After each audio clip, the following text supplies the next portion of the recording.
You don't choose this life. It chooses you.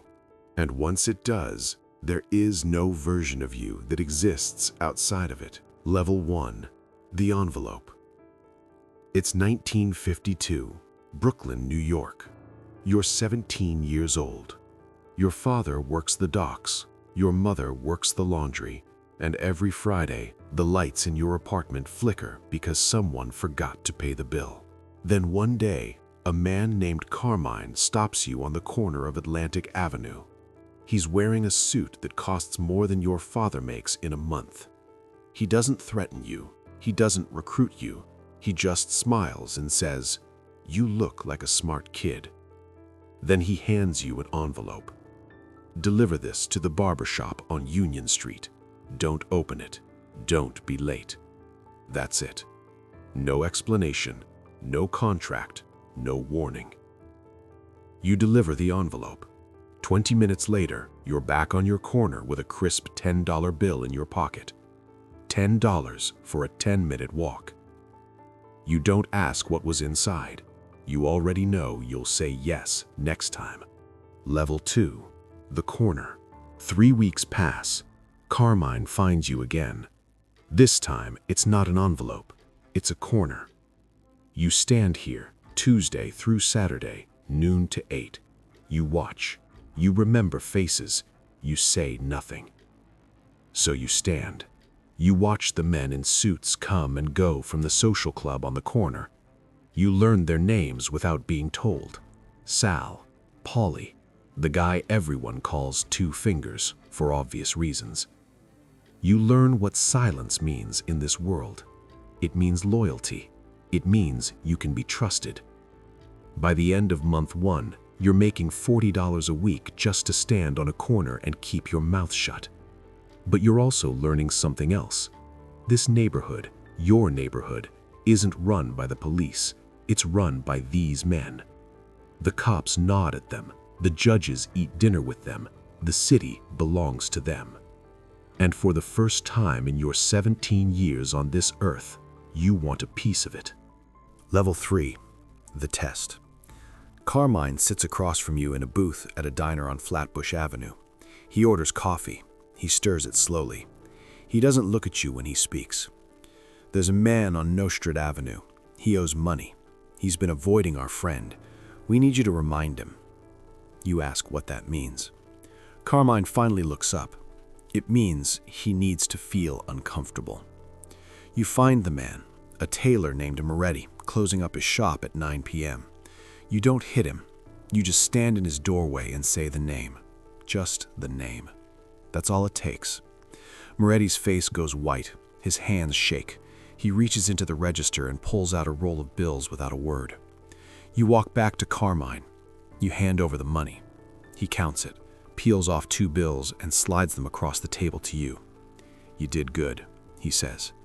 3 words, but something shifts inside you. Fear felt like power tonight, and you liked it. Level 4. Made man. 2 years pass. You've run numbers, collected debts, moved packages you never opened. You've watched men disappear. You've asked 0 questions. And now, on a cold Thursday night in November, you're sitting in a back room in Bensonhurst with 7 other men. Candles on the table, a gun and a knife laid out on cloth. An old man at the head of the table speaks in Italian. You don't understand every word, but you understand what this is. You prick your finger. You let the blood fall on a small card with a saint printed on it. They burn it in your cupped hands. The old man looks you in the eye and says, "You are now part of this family. This family comes before everything, before your mother, before your wife, before God himself." You nod. You are 19 years old. You are now officially a made man in the Colombo crime family. And with that, the old rules of your life have been cremated just like that burning card. There is no going back. Not ever. Level 5. The Empire begins. You're 24 now. You run a crew of 8 men. You control 3 neighborhoods, loan sharking, numbers, and a piece of the garment district. Every week you kick up to your captain, Sal Greco. Every week, what's left over is still more money than your father will see in 5 years. You move out of Brooklyn. You buy a house in Howard Beach with a 2-car garage and a yard. Your mother cries when she sees it. She doesn't ask where the money came from. She already knows. She just cries. You wear a suit now, every day. People step aside when you walk into rooms. Restaurant owners refuse to take your money. Bartenders pour before you ask. This is power, real power. Not political, not corporate, raw, primal, unchallenged. But your captain, Sal, pulls you aside one evening and says something that you'll replay for the rest of your life. The higher you go, the more they watch you, and the more they watch you, the less you sleep. You laugh it off. You are 24. You don't believe in consequences yet. Level 6. Blood money. Then comes the night that changes everything. A rival crew from the Genovese family starts muscling into your territory on the waterfront. You report it up the chain. The answer comes back simple. Handle it.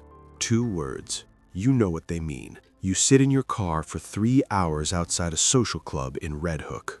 When the man you're waiting for, a soldier named Danny Ritchie, comes out alone at midnight, your driver pulls forward slowly. 1 shot. Clean.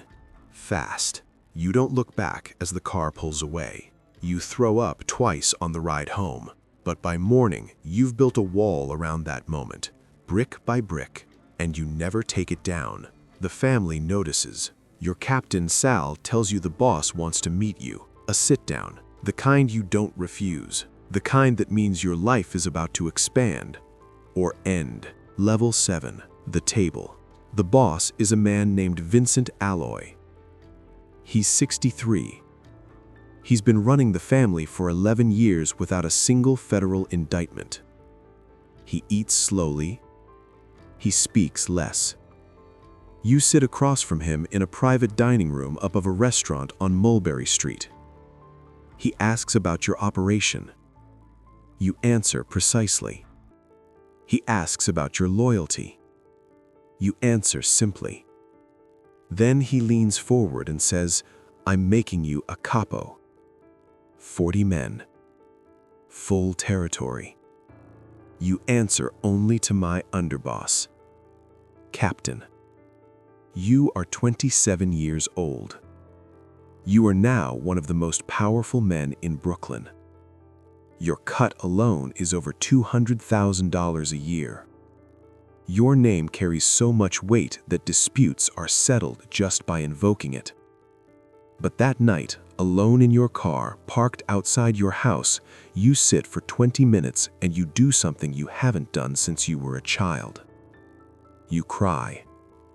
Not from joy, not from grief. You cry because somewhere in the last 10 years, you can no longer find the 17-year-old boy who needed $10 and a reason to feel important. He's gone. And the man who replaced him, you're not sure you know him at all. Level 8. The paranoia. The FBI opens a file on you in 1961. You don't know this yet, but you feel it. You start noticing cars parked too long on your street. You change your phone every 3 weeks. You stop meeting people inside. Only walks, only parks, only open air where no wire can hide. You make your men do the same. You start cutting people who talk too much. One of your best earners, a guy named Frankie Batts, makes a joke at the wrong table in front of the wrong people. You don't laugh. The next morning, Frankie doesn't come to work. No one asks why. That's the part that frightens you most. No one asks why. Because this world doesn't run on justice, it runs on fear. And you realize, somewhere between the suits and the money and the power, you have become the thing you were most afraid of as a child on that corner in Brooklyn. You have become Carmine. Level 9. The unraveling. A man in your crew named Peter Lanza gets arrested on a drug charge. Small case, should disappear, but the FBI offers him a deal, and Peter, Who you fed, who you protected, who you called a brother, takes it. You find out on a Tuesday. By Wednesday, you know everything he's given them. Names, dates, locations. Your name, your actual name in a federal document. You sit in your kitchen at 3 in the morning and you lay out your options like cards on the table. Run, fight, disappear. Your wife is asleep upstairs. Your son is 8 years old. He thinks you're an import-export. And you look around this kitchen, the marble countertops, the copper pots, the expensive silence of a house that money built, and you understand, finally and completely, what Sal Greco meant that night a decade ago. The higher you go, the less you sleep. You haven't slept in 3 days. Level 10. The Fall. The indictment comes in March of 1964. 12 counts: racketeering, conspiracy, extortion. They come at 6 in the morning. 3 cars, 8 agents. Your son watches from the top of the stairs as they walk you out in handcuffs. He doesn't cry. He just stares. That look will outlive every memory of every dollar you ever made. Your lawyer says you're looking at 15 to 25 years. At the table in the federal building, across from 2 agents who look younger than you were when you started, you sit in silence. They offer you the same deal they offered Peter Lanza. Talk, walk.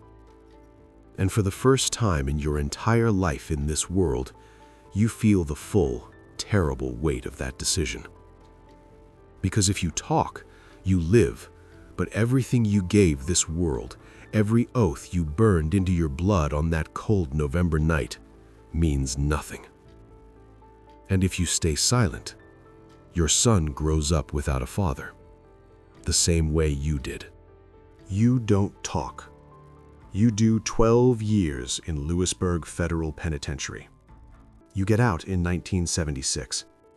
Brooklyn is different. The neighborhood is different. The men you knew are either dead, in prison, or running. The family is fractured. But the structure, the invisible architecture of loyalty and fear and money still stands. And on your 3rd day home, a young man stops you on the corner of Atlantic Avenue. He's 17 years old. His shoes are worn. His eyes are hungry. He looks like you. He looks exactly like you. And for a long moment, you just stare at him. You think about saying something, about warning him, about telling him what 12 years in a federal cell feels like when your son stops writing letters. But you don't, because Carmine didn't warn you, and someone didn't warn Carmine. This world doesn't warn anyone. It just opens a door and waits. So you reach into your jacket. You pull out an envelope. You hand it to the boy. "Deliver this to the barber shop on Union Street," you say. "Don't open it. Don't be late." He takes it without hesitation. He walks away. And the cycle does what it has always done. It begins again. This is not just a story about the Mafia. This is a story about what happens when a system gives a hungry person a door and never shows them what's on the other side. Every empire in history was built on the backs of people who believed the risk was worth it. Most of them found out too late that it never was.